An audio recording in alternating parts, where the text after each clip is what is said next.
പരിശുദ്ധ അമ്മയ്ക്കും തിരുക്കുമാരനും ഒരുപാട് നന്ദി. എൻ്റെ പേര് സാന്ദ്ര ജോസ്. ഞാൻ കോട്ടയം ജില്ലയിലെ പാലാ രൂപതയിലുള്ള ചെമ്മലമറ്റ ഇടവകയിൽ നിന്ന് വരുന്നു. ഞാൻ ആദ്യമായിട്ട് ഉടമ്പടി എടുക്കുന്നത് ഏപ്രിൽ 4, 2025 ഞാൻ ബേസ് നേഴ്സിംഗ് കഴിഞ്ഞ വിദ്യാർത്ഥിയായിരുന്നു. ഞാൻ പഠിച്ചത് ഹോളി ക്രോസ് എന്ന കോളേജിലാണ്. ഞാൻ എൻ്റെ രജിസ്ട്രേഷൻ കഴിഞ്ഞിട്ട് ബേസ് നേഴ്സിംഗ് രജിസ്ട്രേഷൻ കഴിഞ്ഞിട്ട് കുറേ നാളായിട്ട് എനിക്ക് ജോലി കിട്ടുന്നില്ലായിരുന്നു. ഞാൻ കുറേ അടുത്ത് ഇൻ്റർവ്യൂ അറ്റൻഡ് ചെയ്തിട്ട് അവർ വിളിക്കാമെന്ന് പറയുന്നല്ലാതെ എനിക്കൊരിടത്തും ജോലി കിട്ടുന്നില്ലായിരുന്നു. എൻ്റെ ഫ്രണ്ട്സിനും ഒക്കെ ജോലി കിട്ടി തുടങ്ങി.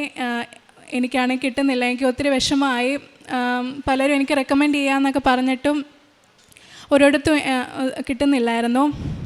ഞാൻ അതിനുശേഷം വിശ്വാസം കൈവിടാതെ നന്നായി പ്രാർത്ഥിക്കാൻ തുടങ്ങി. അതിനുശേഷം ഞാൻ 23/7/2025 അച്ഛൻ്റെ ഉടമ്പടി ധ്യാനം കൂടിക്കൊണ്ടിരിക്കുമ്പോൾ കൂടുന്ന സമയത്ത് എൻ്റെ അച്ചാച്ചൻ വിളിച്ചു പറഞ്ഞു, നിനക്ക് ജോലി കിട്ടി. ഞാൻ ആദ്യമേ ഒരു ആശുപത്രിയിലാണ് എൻ്റെ CV എല്ലാം കൊടുത്ത്. പിന്നെ അവർ വിളിച്ചൊന്നുമില്ല. അതിനുശേഷം ഞാൻ പ്രതീക്ഷ കൈവിട്ടു, എനിക്ക് അവിടെ കിട്ടത്തില്ല എന്ന് ഞാൻ വിചാരിച്ചു. അങ്ങനെ ഇരുന്നപ്പോഴാണ് ഇവിടുന്ന് വിളിച്ചത്. ഞാൻ ഒരിക്കലും പ്രതീക്ഷിച്ചില്ല. എനിക്ക് ഒരു ആഗ്രഹം ഉണ്ടായിരുന്നു, പരിശുദ്ധ അമ്മയുടെ നാമത്തിലുള്ള ആശുപത്രിയിൽ തന്നെ എനിക്ക് ജോലി കിട്ടണമെന്ന്. അതുപോലെ എനിക്ക് സാധിച്ചു. ഈ ഓഗസ്റ്റ് 1 ഞാൻ ജോയിൻ ചെയ്യാൻ പോവാണ്.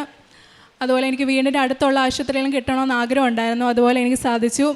പിന്നെ ഞാൻ കോളേജിൽ പഠിച്ചുകൊണ്ടിരുന്നപ്പോഴും ഞാൻ ഉടമ്പടി തൈലവും ഉപ്പും എടുത്തുകൊണ്ടാണ് പരീക്ഷയ്ക്ക് പൊയ്ക്കൊണ്ടിരുന്നത്. അവിടെ നിന്നെല്ലാം എനിക്ക് പരിശുദ്ധ അമ്മയുടെ അനുഗ്രഹത്താൽ എനിക്ക് എല്ലാ സബ്ജക്റ്റും പാസ്സാവാനും എല്ലാം സാധിച്ചിട്ടുണ്ട്. അതുപോലെ എൻ്റെ അച്ചാച്ചൻ ഒരു ചിട്ടി എടുത്തിട്ടുണ്ടായിരുന്നു. അത് കുറേ നാളായിട്ട് അടിക്കാതിരിക്കുമായിരുന്നു. അതിനുശേഷം ഞങ്ങളിവിടെ ഞാൻ ഉടമ്പടി പുതുക്കുക. അപ്പോൾ ഉടമ്പടി ക്ലാസ് കൂടിക്കൊണ്ടിരിക്കുമ്പോൾ അവിടെ വിളിച്ചു ചിട്ടി കിട്ടിയെന്ന്. അതുപോലെ എനിക്ക് മലദ്വാരത്തിൽ നിന്ന് അവിടെ ഒരു വേദന ഉണ്ടായിരുന്നു. അപ്പം അത് എല്ലാ മാസം ഇങ്ങനെ വന്നുകൊണ്ടിരുന്നായിരുന്നു. അപ്പം ഞാൻ മാതാവിനോട് പ്രാർത്ഥിച്ചതിൻ്റെ ഫലമായിട്ട് അതെനിക്ക് പൂർണ്ണമായിട്ട് മാറിക്കിട്ടി. അതുപോലെ എനിക്ക് നിരവധി അനുഗ്രഹം തന്ന മാതാവിന് നന്ദി. ഞാൻ പ്രേക്ഷിത പ്രവർത്തനങ്ങളായിട്ട് ചെയ്തുകൊണ്ടിരുന്നത് പത്രം ഞങ്ങൾ ഗവൺമെൻറ് ആശുപത്രി കൊടുക്കുമായിരുന്നു. അതുപോലെ ഞാൻ കാരുണ്യപ്രവൃത്തിയായിട്ട് ചെയ്തിരുന്നത് പൊതിച്ചോറ് ഗവൺമെൻറ് ആശുപത്രിയിൽ കൊടുത്തിട്ടുണ്ടായിരുന്നു. എനിക്ക് മാതാവ് തന്ന എല്ലാ അനുഗ്രഹങ്ങൾക്കും ഒരുപാട് നന്ദി.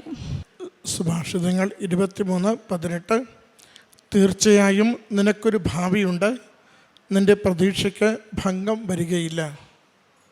സാന്ദ്ര ജോസ് എന്ന ഈ മകൾ തൻ്റെ ഉടമ്പടി ജീവിതത്തിൽ തൻ്റെ നേഴ്സിംഗ് പഠനത്തിന് ശേഷം ഒരു ജോലി ലഭിക്കുന്നതിനുള്ള നിയോഗമാണ് സമർപ്പിച്ചിരുന്നത്. പ്രിയമുള്ളവരെ, ഓരോ ഉടമ്പടിയും ദൈവത്തോട് നമ്മുടെ വിശ്വസ്തത ആവർത്തിച്ചുറപ്പിക്കുന്ന ജീവിത രീതിയാണ്. നാം ജീവിച്ചതുപോലെയല്ല ഇനി ജീവിക്കുകയെന്ന് ദൈവത്തിന് ഉടമപ്പെടുത്തിക്കൊണ്ട് ദൈവസ്നേഹത്താൽ വളരുവാൻ ഓരോ ദിവസവും നമ്മൾ പരിശ്രമിക്കുമെന്ന് ഓരോ ഉടമ്പടിയിലും നമ്മൾ അമ്മ മാതാവിലൂടെ ഈശോയ്ക്ക് വാക്ക് കൊടുക്കുകയാണ്. ദൈവത്തിന് ഉടമസ്ഥതയുള്ള ജീവിതമായി മാറുമ്പോൾ ദൈവത്തോട് മക്കൾക്കെടുത്ത സ്വാതന്ത്ര്യത്തോടെ നാം ചോദിക്കുന്നത് അതിന് അനുകൂലമായ സാഹചര്യങ്ങളിലേക്ക് അമ്മ മാതാവ് നമ്മളെ എപ്പോഴും ഒരുക്കിത്തരുന്നു, നമ്മളെ വഴി നടത്തുന്നു. അത് രോഗത്തിന് സൗഖ്യമായിട്ട്, ജീവിത പ്രതിസന്ധികൾ തരണം ചെയ്യുന്ന പുതിയ വഴികളായിട്ട്, സാമ്പത്തിക മേഖലകൾക്ക് സുസ്ഥിര വരുമാനം നൽകി അനുഗ്രഹമായിട്ട് ഒക്കെ അമ്മയുടെ സംരക്ഷണവും സഹായവും ഈശോയിലൂടെ നമുക്ക് അനുഭവിക്കുവാൻ സാധിക്കുന്നു. അതുകൊണ്ട് അമ്മ മാതാവിൻ്റെ ഈ പ്രത്യക്ഷീകരണ ആലയത്തിൽ വലിയ നിയോഗങ്ങൾ നാം സമർപ്പിച്ച് പ്രാർത്ഥിക്കുന്ന ഓരോ നിമിഷവും നമ്മുടെ ജീവിതം ദൈവഹിത പ്രകാരം ക്രമപ്പെടുത്തുവാൻ തയ്യാറാവണം. അനുരഞ്ജനം കൊണ്ടത് നിറയണം, ദൈവസ്നേഹം കൊണ്ടത് നിറയണം. മറ്റുള്ളവർക്ക് നന്മ ചെയ്യുവാൻ തീഷ്ണതയുള്ളവരായി നമുക്ക് മാറുവാൻ സാധിക്കണം. അങ്ങനെ നമുക്ക് ദൈവം നമ്മളെ നോക്കുമ്പോൾ നമ്മുടെ ജീവിത വിഷയങ്ങൾ ദൈവം അനുവദിക്കുവാനും നമ്മുടെ ആഗ്രഹങ്ങൾ സാധിച്ചു തരുവാനും നമ്മുടെ ജീവിതത്തിൽ ഇടപെടുവാൻ നോക്കുമ്പോൾ നമുക്ക് പറയുവാനാവണം, ദൈവത്തിന് സ്വീകാര്യമായ ബലിയായി എൻ്റെ ജീവിതം ദൈവത്തിന് മുമ്പിൽ നിൽപ്പുണ്ടെന്ന്. അങ്ങനെ ഈ ഉടമ്പടിയിലൂടെ നമ്മളെ പരിശീലിപ്പിക്കുന്നത് നമ്മുടെ ജീവിതത്തെ തന്നെ ഓറിയൻറ്റ് ചെയ്യുന്നത് അത് ദൈവകേന്ദ്രീകൃതമായി ദൈവനാമത്തെ മഹത്വപ്പെടുത്തി വിശ്വാസത്തിൽ വേരുറപ്പിച്ച് ലോക വിഷയങ്ങളുടെ മേൽ നമ്മൾ വിജയം വരിക്കുവാൻ വേണ്ടിയാണ്.